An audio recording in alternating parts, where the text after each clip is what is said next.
Science यानी विज्ञान का पेपर है जो यूपी बोर्ड एग्जाम 2026 के लिए सबसे ज़्यादा महत्वपूर्ण है। मेरे प्यारे बच्चों, पूरा पेपर एकदम अच्छे से आंसर के साथ आपको बताने वाले हैं, तो आप लोग वीडियो को पूरा अंत तक देखिएगा।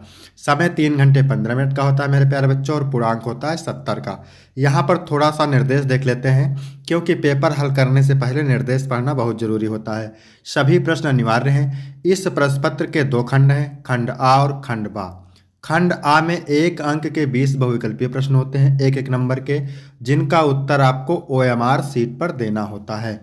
और खंड बा 50 अंक का वर्णनात्मक होता है, जिसे आपको कॉपी पे लिखना रहता है।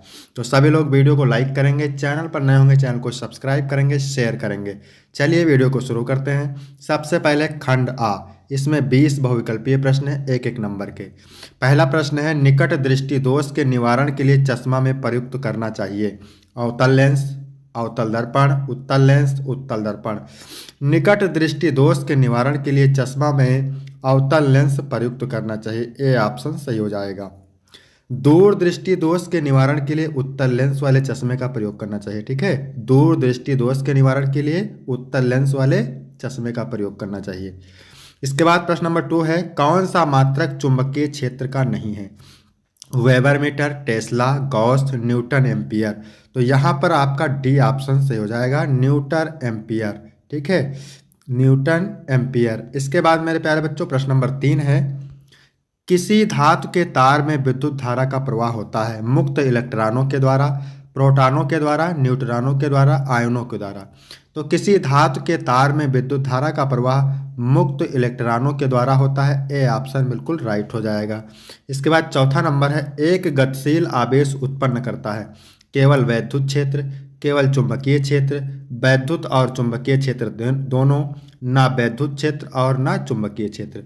तो एक गतिशील आवेश उत्पन्न करता है वैद्युत और चुंबकीय क्षेत्र दोनों, सी ऑप्शन करेक्ट हो जाएगा।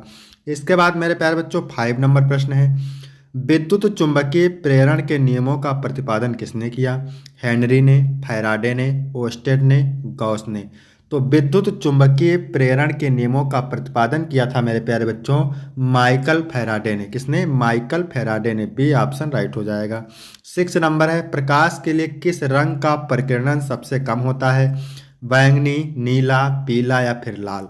तो यहाँ पर लाल से हो जाएगा, प्रकाश के लिए लाल रंग का प्रकीर्णन सबसे कम होता है। इसके बाद 7 नंबर प्रश्न है, विद्युत विभवांतर का मात्रक है। तो विद्युत विभवांतर का मात्रक होता है मेरे प्यारे बच्चों वोल्ट। क्या होता है? वोल्ट। विद्युत विभवांतर का मात्रक होता है वोल्ट। वाट शक्ति का मात्रक है, ठीक है। वाट किसका मात्रक है? शक्ति का मात्रक है। ओम प्रतिरोध का मात्रक है, ओम प्रतिरोध का मात्रक है। और एम्पियर विद्युत धारा का मात्रक है, इसको ध्यान रखिएगा। 8 नंबर प्रश्न है, जल को जीवाणु रहित बनाने के लिए उपयोगी पदार्थ है।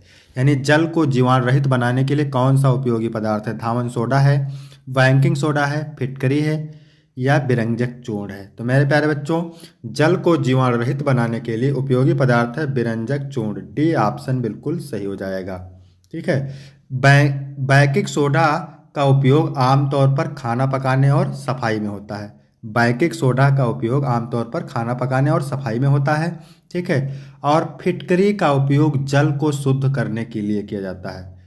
धावन सोडा का उपयोग कठोर जल को मृदु बनाने के लिए किया जाता है, तो इसको ध्यान रखिएगा।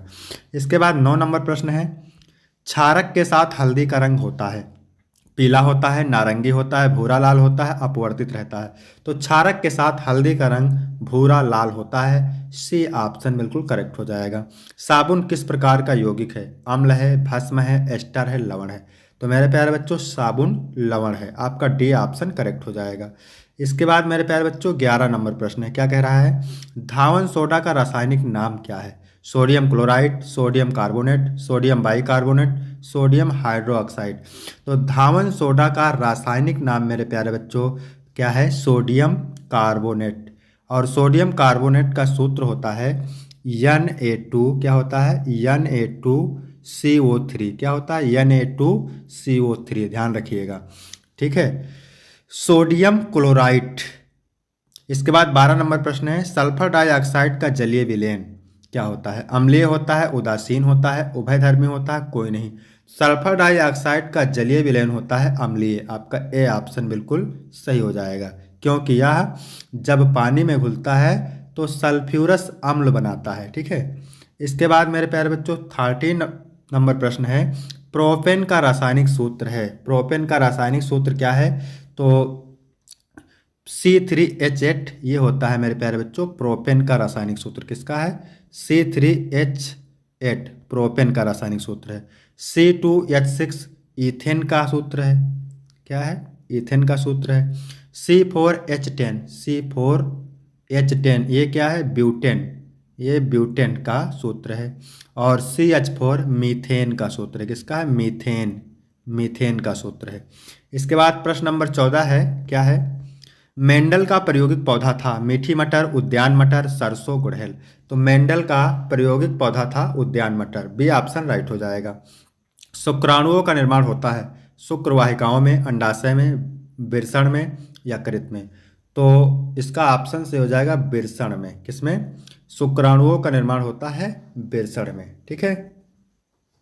इसके बाद 16 नंबर प्रश्न है, लसिका में नहीं पाई जाती है। लाल रुधिर कणिकाएं लसिका में नहीं पाई जाती हैं। ठीक है। ए ऑप्शन बिल्कुल सही हो जाएगा। जीवों में मादा युग्मक निम्न में से कौन सा है? अंडाणु है, शुक्राणु है, पुंकेसर है, युग्मनज है। तो इसका ऑप्शन सही हो जाएगा अंडाणु। जीवों में मादा युग्मक कौन सा है? अंडाणु है। ठीक है।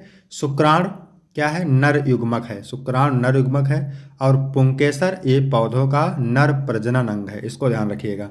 इसके बाद 18 नंबर है, मूत्र निर्माण होता है। तो वृक्क में होता है मूत्र का निर्माण।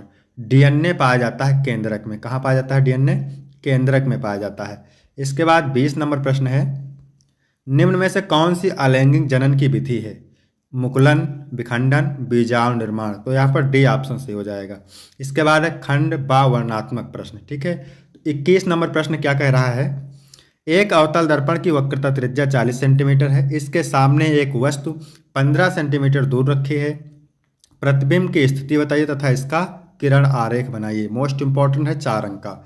22 नंबर, निकट दृष्टि दोष किसे कहते हैं? इस दोष के क्या कारण है? इसके निवारण के लिए किस प्रकार का लेंस प्रयुक्त किया जाता है? किरण आरेख द्वारा समझाइए। तो ये भी 4 अंक का है और वेरी वेरी मोस्ट इंपॉर्टेंट है। इसके बाद 23 नंबर है, मैक्सवेल का दक्षिणावर्ती पेंच का नियम क्या है? किरण आरेख सहित व्याख्या कीजिए। 24 नंबर है, मानव नेत्र का सचित्र वर्णन कीजिए अथवा चुंबकीय बल रेखाओं से क्या तात्पर्य है? चुंबकीय बल रेखाओं के गुण लिखिए। तो मोस्ट इंपॉर्टेंट है सारे प्रश्न, इनको आप तैयार करेंगे। ठीक है। 25 नंबर प्रश्न है, निम्नलिखित अभिक्रियाओं के लिए संतुलित रासायनिक समीकरण लिखिए। 4 अंक का है ये। अभिक्रियाओं के लिए संतुलित रासायनिक समीकरण देना है, 1 नंबर का है। खनिज तथा अयस्क में अंतर, ये भी 4 अंक का है। 27 नंबर है, निम्नलिखित यौगिकों के IUPAC नाम लिखना है, 6 अंक का है। अथवा धातुओं तथा अधातुओं में उनके रासायनिक गुणों के आधार पर विभेद लिखिए। ठीक है। इसके बाद 28 का क और ख है। क्या कह रहा है? भोजन के पाचन में लार की भूमिका, ओजोन परत हमारे लिए क्यों आवश्यक है? तो मोस्ट इंपॉर्टेंट है। 29 नंबर है, स्व परागण तथा पर परागण में विभेद कीजिए। परिवार नियोजन के किन्हीं 2 स्थायी विधियों पर संक्षिप्त टिप्पणी लिखिए। इसके बाद 30 नंबर है, किन्हीं 2 पादप हार्मोन्सों के नाम एवं कार्य। पौधों में रंध्रों की उपयोगिता का उल्लेख कीजिए।